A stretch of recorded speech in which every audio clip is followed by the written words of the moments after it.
Welcome, everyone, to our Cognitive Health and Resilience panel. This is a topic that is both deeply personal and profoundly special. As our population ages, more and more people are touched by memory decline, dementia, and other cognitive challenges of sustaining attention and adaptability.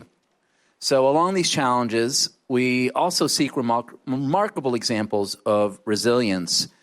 These are individuals who are going to maintain cognitive flexibility, sharpness, purpose for life, and creativity. So the central question before us is what enables the brain, the body, the mind to remain resilient across a lifespan? And equally important, how can we promote resilience for everyone, not just lucky few? Well, luckily for us, we have foremost experts in this space to join us on the stage. Dr. Aaron Sunderman, Dr. Ann Moore, and our community member, Dr. Carolyn Dunmore. So, my name is Fadil Zidan, and I'm also a neuroscientist here at UC San Diego, and I study the effects of mindfulness meditation and psychedelics on resilience and the ability of our brain to demonstrate resilience in the way that it can change as a function of mental training. So why don't we get a little intro from our panelists, starting with Dr. Sunderman. Good afternoon, everyone. It's a pleasure to be here and to be having this conversation with you all. I am an associate professor in the Department of Psychiatry at UCSD. I do research in Alzheimer's disease. And when we think about Alzheimer's disease and dementia, we can often feel hopeless, as if it's an inevitable part of aging for some of us. But the research tells us a different story. So the encouraging news is the research suggests that there actually are things that we can do to build resilience in our brain that can then reduce our risk of dementia or even delay the onset of it by some years. One of the most compelling pieces of evidence for this comes from the Lancet Commission on Dementia Prevention.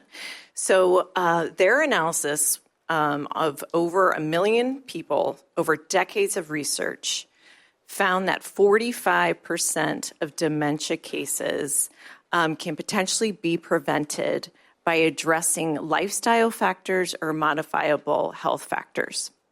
So this means that almost half of dementia cases are not inevitable, and in fact, they are within our power of influence. So that's great news. So what are these factors? Well, I'm going to talk about a few that have some of the strongest evidence, and you've heard all these before. So, but that's no surprise because these things contribute to cognitive resilience, mental health resilience, physical resilience. It's all interconnected. Physical activity is probably one of our most powerful tools. If someone asks me, what can I do to reduce my risk of dementia, if there's just one thing, I would say physical activity. Even moderate activity. So brisk walking for 150 minutes a week reduces dementia risk by 20 to 30%.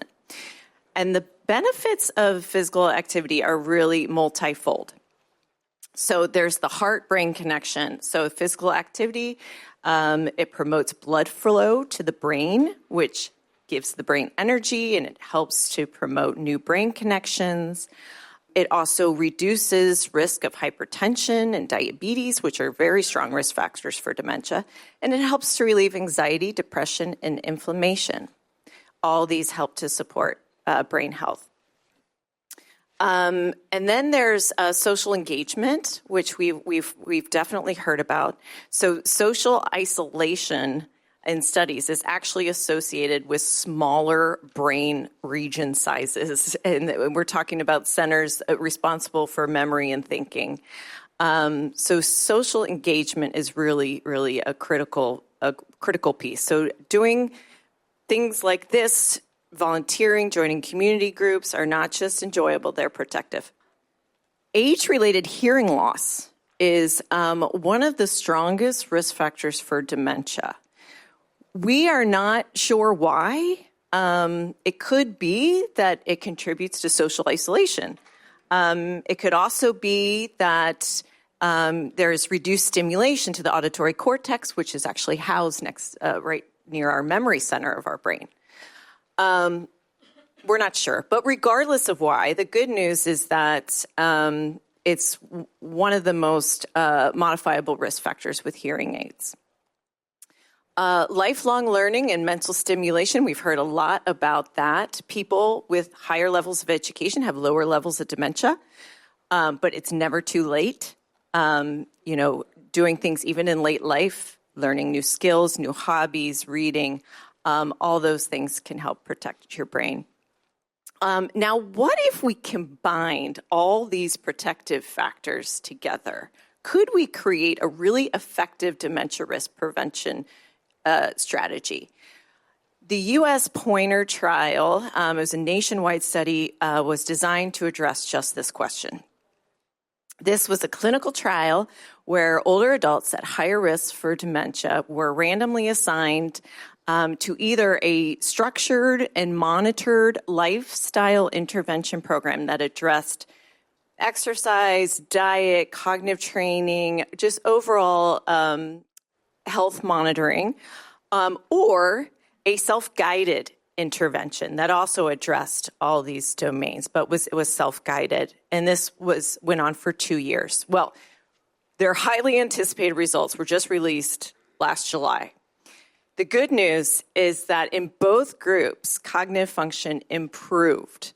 And this is impressive because we expect some degree of decline in our cognitive function just naturally with age. So not only did the people in this trial not decline at all, but they actually improved. And it was the people in the structured, monitored group that actually improved great, even more so. So this is great. So the message I want to leave you with is one of empowerment. Of course, we can't change our age or our genes, but we can certainly build resilience in the brain to help ward off age-related brain changes and dementia brain changes. These are no guarantees, but if we just do small and consistent changes across these domains, we certainly can put the odds in our favor. So thank you.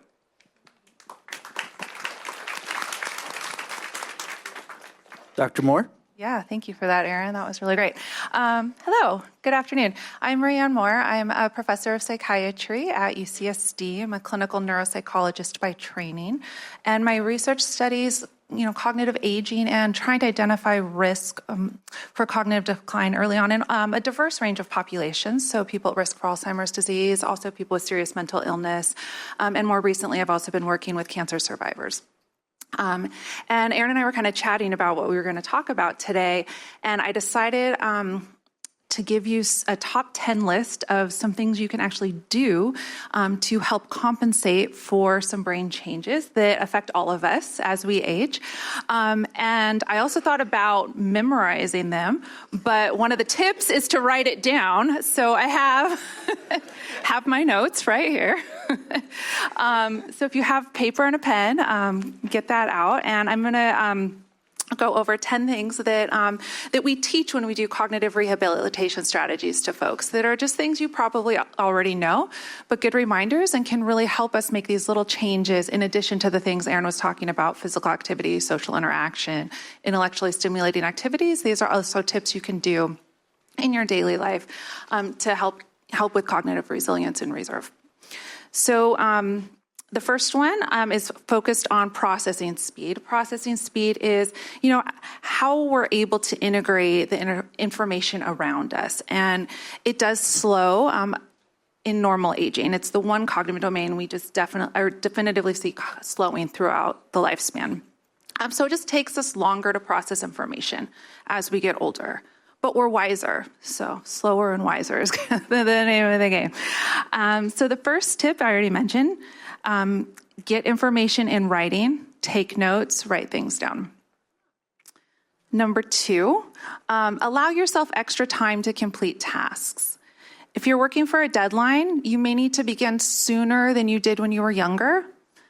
and that's okay. Plan for extra time and also plan for breaks. It's recommended to give yourself brain breaks. Ideally, a minute to 5 minutes every half hour or so. I know sometimes when we're working for big deadlines, that can be really tough. But even just 5 minutes every hour can really just give your brain that refresh it needs. And during that brain break, it can be getting up and going for a walk, having a snack, doing a little bit of mindfulness or deep breathing, just turning away from a screen or the activity that you're doing, and letting your brain have that time to rest. Number 3, be patient with yourself. You will get there. It just might take you a little bit longer, and that's okay. Number 4, increase the time you take between activities. So sometimes, especially when we're, in our 20s and 30s, we kind of plan our days back to back to back to back with activities. As we get older, it just gets harder for the brain to keep up with that. So if you know you're going to have a really busy day, you have a doctor's appointment in the morning, and then you have lunch with a friend, and then you have yoga in the afternoon, and then maybe you have a friend's birthday party that evening, give yourself time to rest your brain the next day. Maybe plan to take the next day off, and just plan for those extended breaks the busier you are. Number 5, I'm going to move on to some memory tips. The number 1 memory question people tend to ask is about remembering names. And that is something that we all can struggle with. So one thing that can be really helpful is trying verbal or visual associations that can make the names more meaningful. So I'm just going to pick on you in the front row. What's your name? Mari. So Mari, some visual associations I would use, has a beautiful yellow top on, has short gray hair, and has a really nice smile. And those are visual associations I would put together with Mari. So the next time I see her, it would help me remember her name. You also want to say the name at least 3 times in conversation. So Mari, thank you for volunteering to be my example today. Next is establishing routines to help you limit how much you need to remember. Routines are key to preserving our brain health. Because for each thing you have to remember in your brain, it gets so full and it's just harder than as new things come in, and you have so many competing things. So as much as you can offload having to remember things by establishing routines, it can be incredibly helpful. And there's a ton of research just on the cognitive benefits of routines. Number 7, put important things away in a designated space. So always have a home for your most important items: phone, keys, wallet, medications. Put them in the same place every time. That's building that routine. That's taking that out of your working memory and freeing up that space. Also use memory aids, calendars, day planners, memory books, are your best friend. That's also part of just getting it out of your working memory there and into a space. So you don't have to try to remember. Something people often struggle with is what we call prospective memory, and that's the ability to remember things happening in the future. So when was that doctor's appointment I had?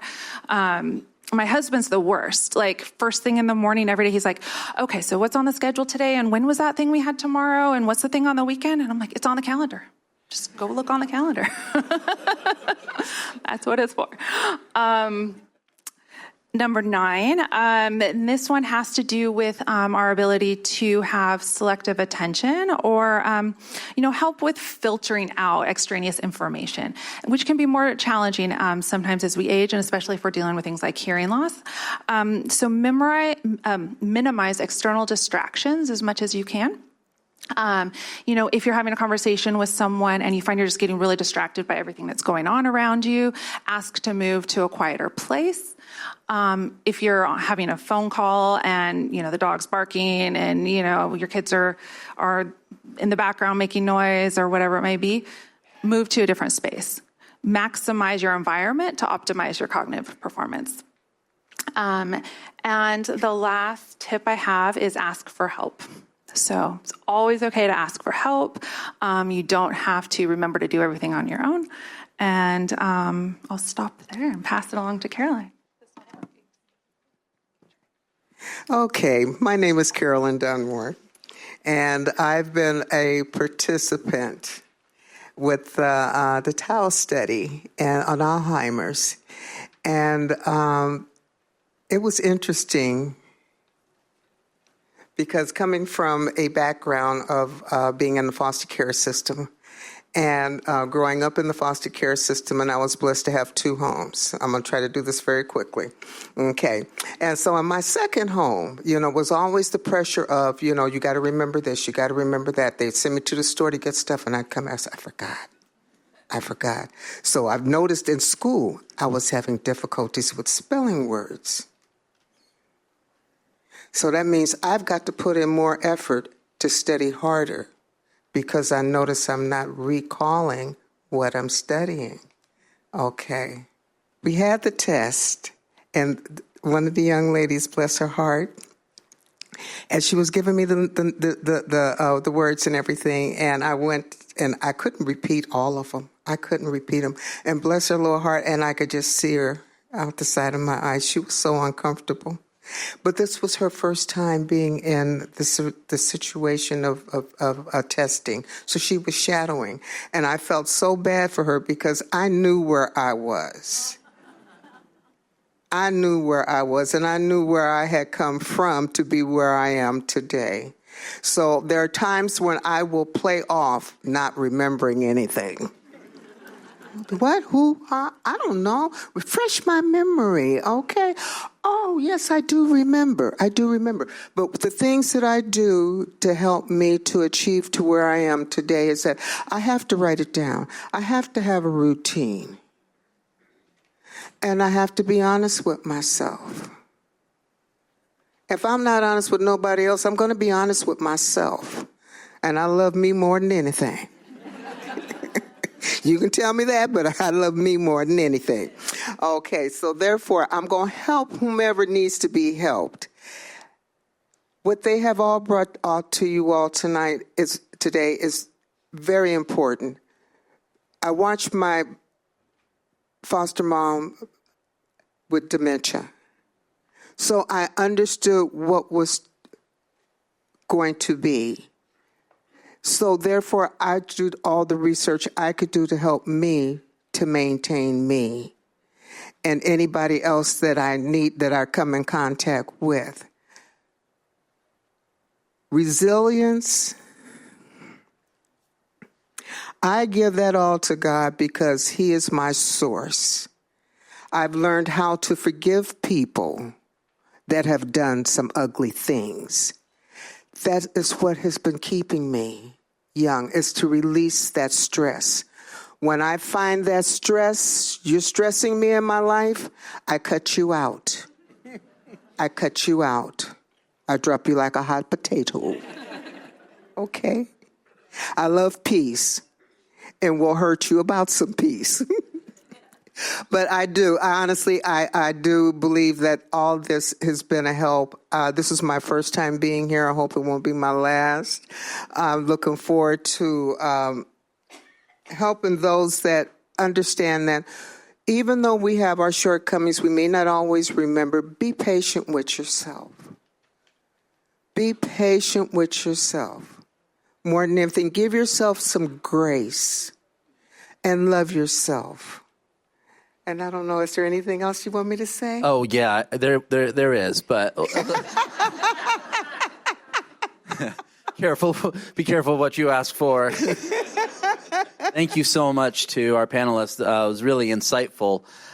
What I'm seeing is this kind of common theme across not only this panel, but the whole day about being patient with ourselves and cultivating awareness to kind of be present-centered, finding ways to regulate our emotions and the stressors that arise on our day-to-day life.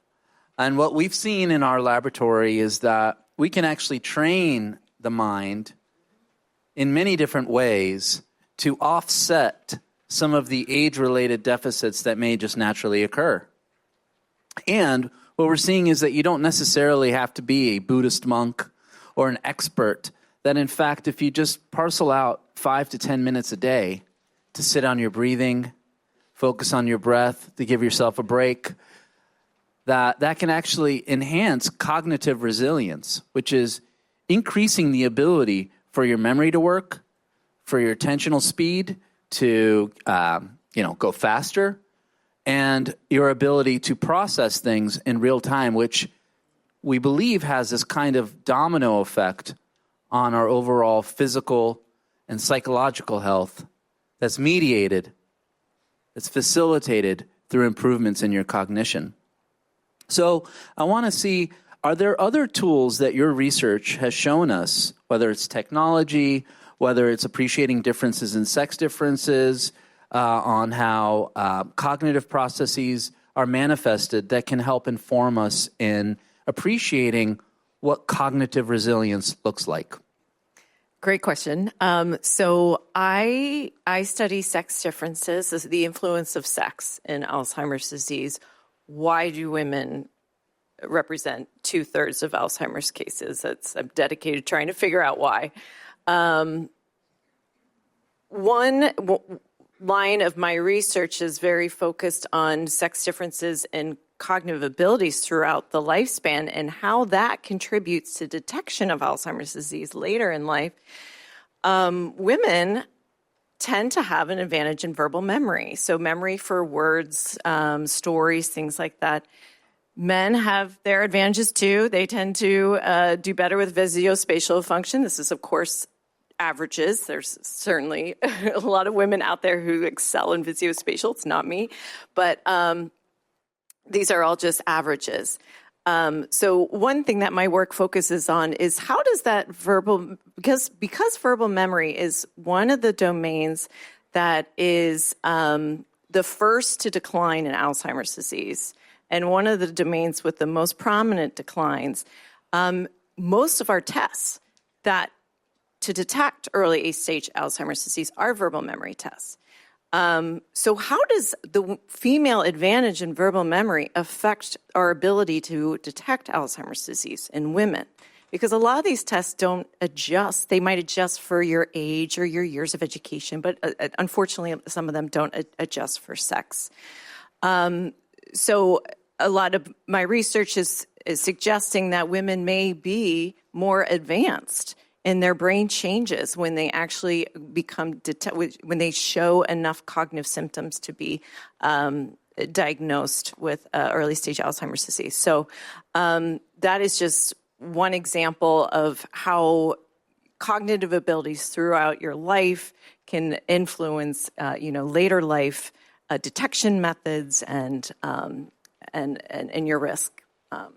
So just really quick, so basically because females are more advanced than males, I think you used those words.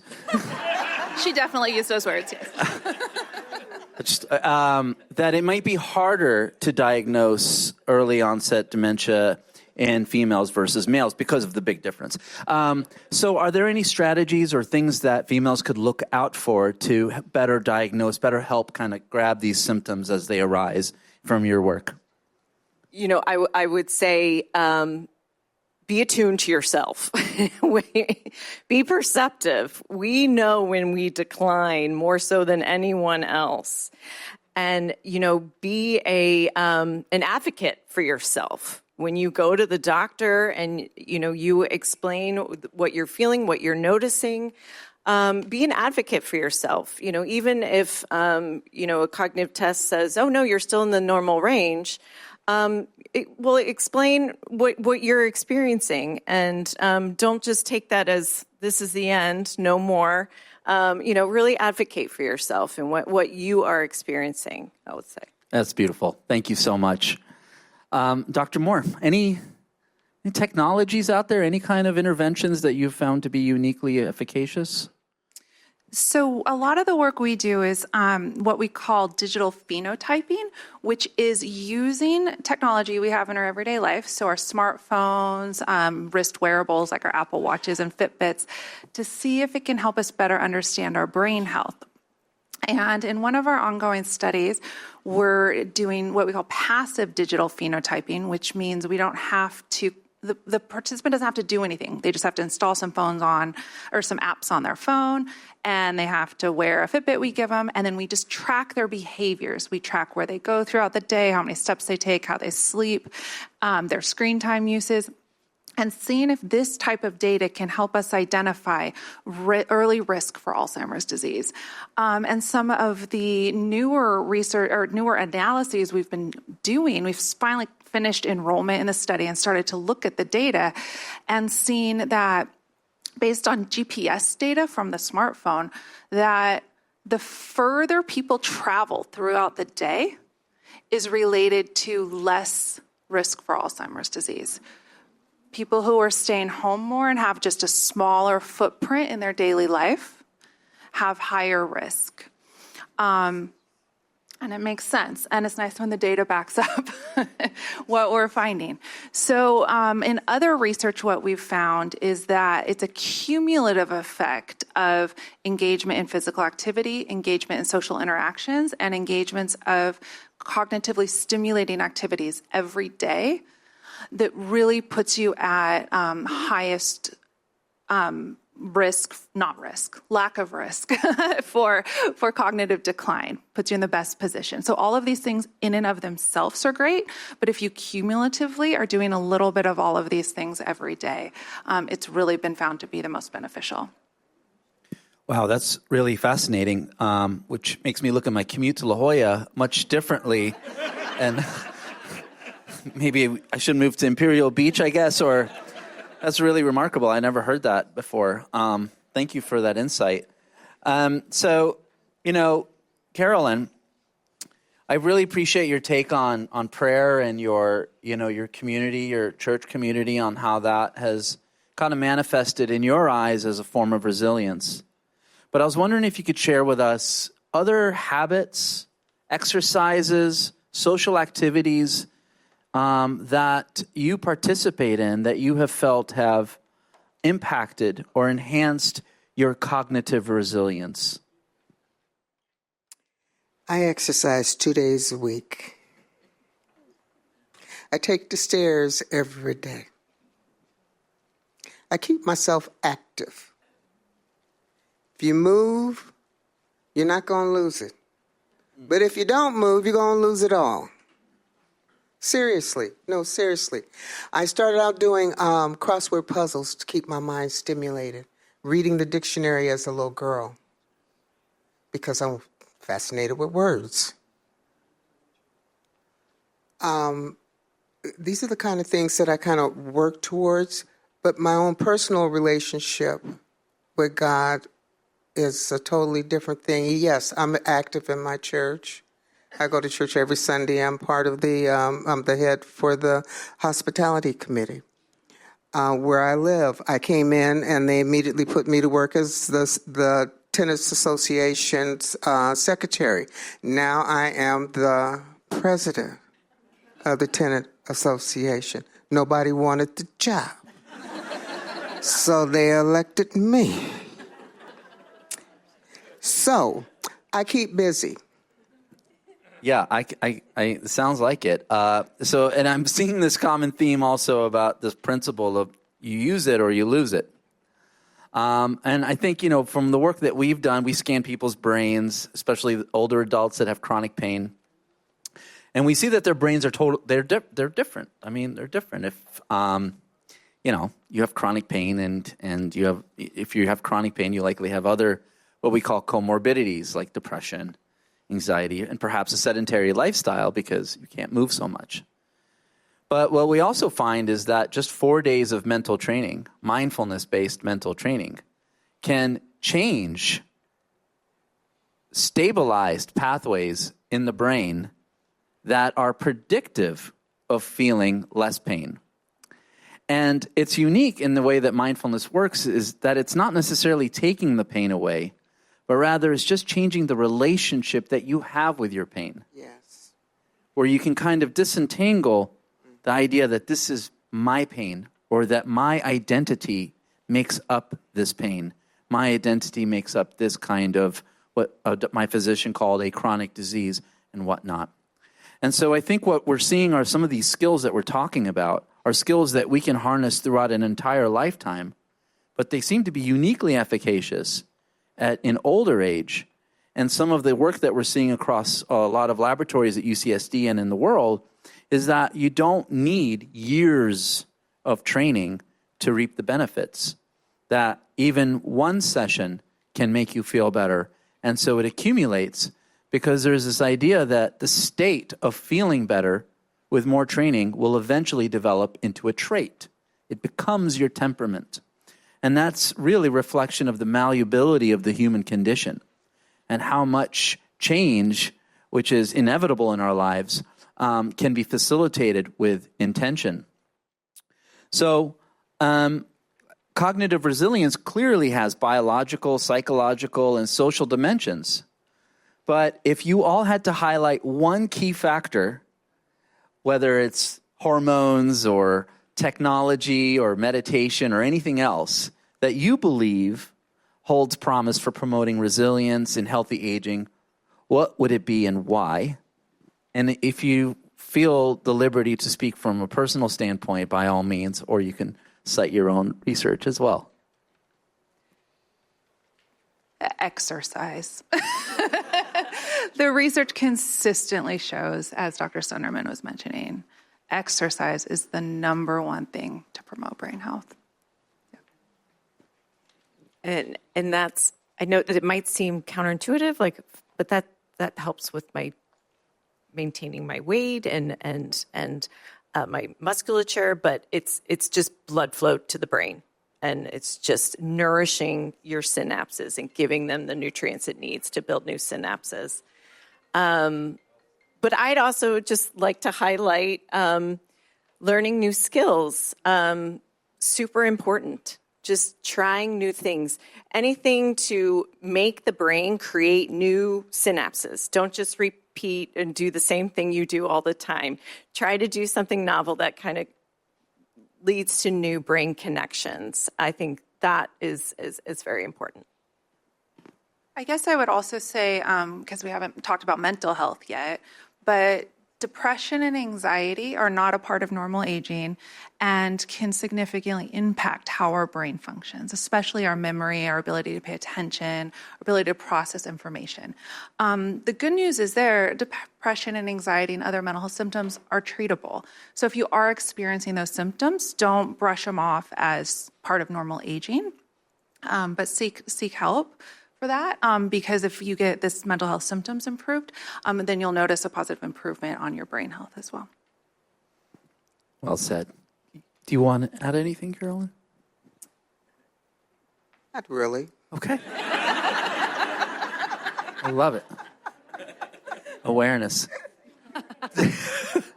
Cultivating awareness. Do we have questions that Yes. Okay. So we'll be collecting some cards right now, but I'll kick us off with some. Okay. So people want to know about the factors that have been attributed to the higher rates of Alzheimer's in women.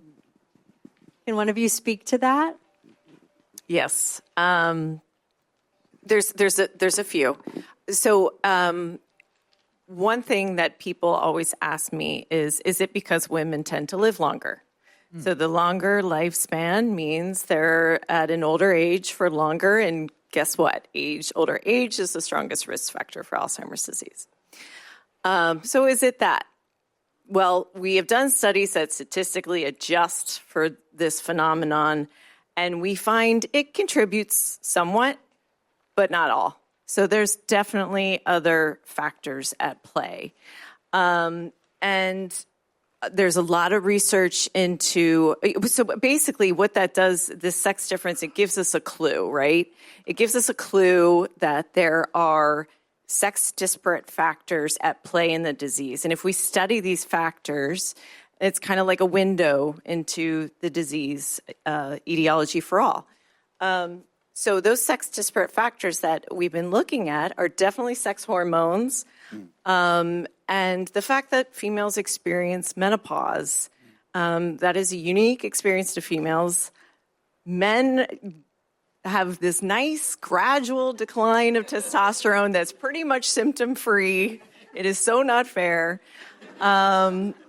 women experience menopause, and the research suggests that there's actually brain changes that occur with menopause. One of the big ones being how the brain utilizes energy. That there are serious changes in that. In fact, there's a speaker earlier today that focused on ketone bodies. And what happens is the brain energy source switches from glucose more so to ketone bodies.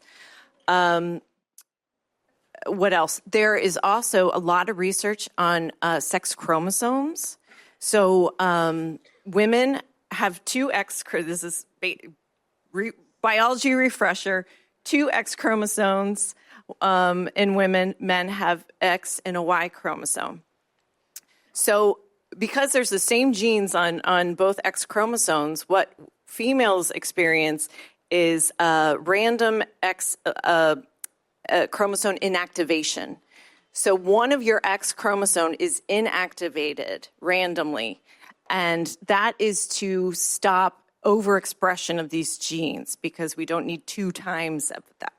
Well, there's a lot of times our chromosomes will escape what we call inactivation escape, which means that we do have a double dose of these gene products.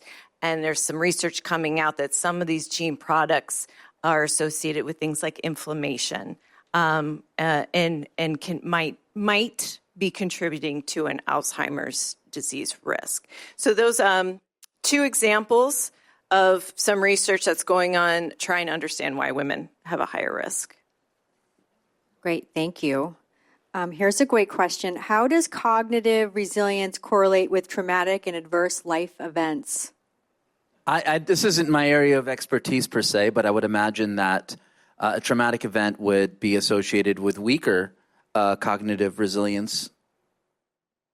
Or as Dr. Newman said, which I like this idea that the antithesis of resilience is frailty. And so probably cognitive frailty is a function of higher trauma. But there is this construct in psychology that's well established called post-traumatic growth. And it's the ability from somebody to, quote unquote, recover from a traumatic event in a way that isn't debilitating to their well-being. And I would imagine that the mediator of that, the reason that that occurs is through enhanced cognitive resilience.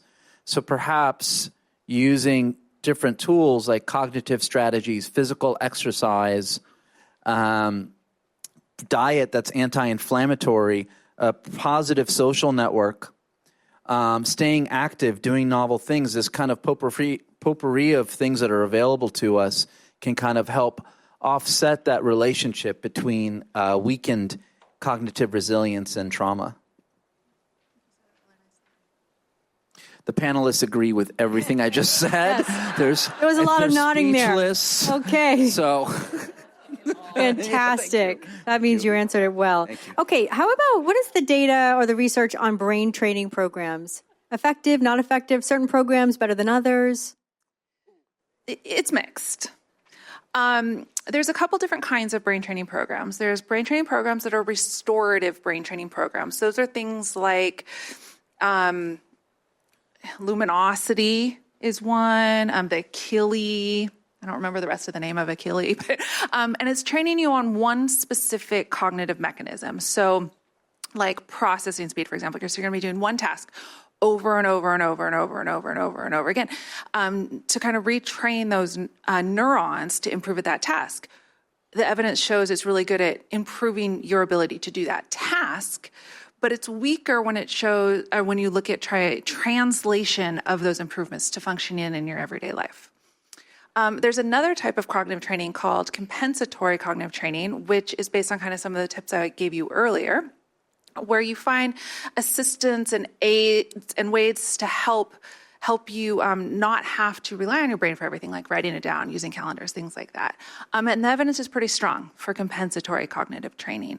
There is some work, and we're doing a study right now where we're doing a hybrid approach of both restorative and compensatory training. So far, it's looking pretty good, but that's an ongoing clinical trial. So come back next year and I'll give you the results. Well, I'm glad you went first because you said it better than I did.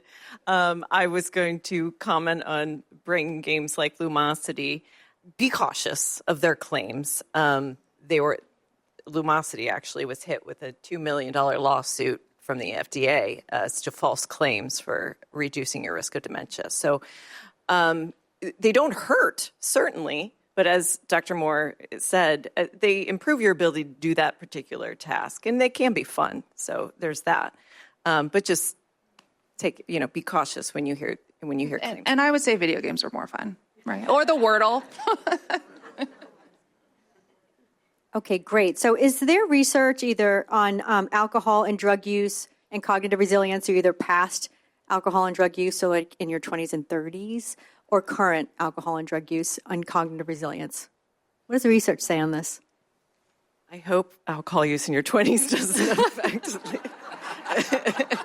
Dear Lord. A lot of people in trouble if that's the case. I would.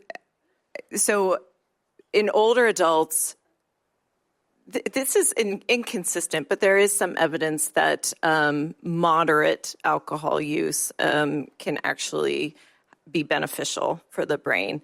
Heavy alcohol use is consistently associated with poor cognitive function and greater risk. But there is some evidence that maybe a glass of red wine a day, and who knows, maybe that's because that fosters social connection, and people who drink tend to be with others, and so that could be a factor in that association. But there is, I don't know about younger alcohol use, but definitely the heavy alcohol use at any point in life is certainly not advisable and ill protective.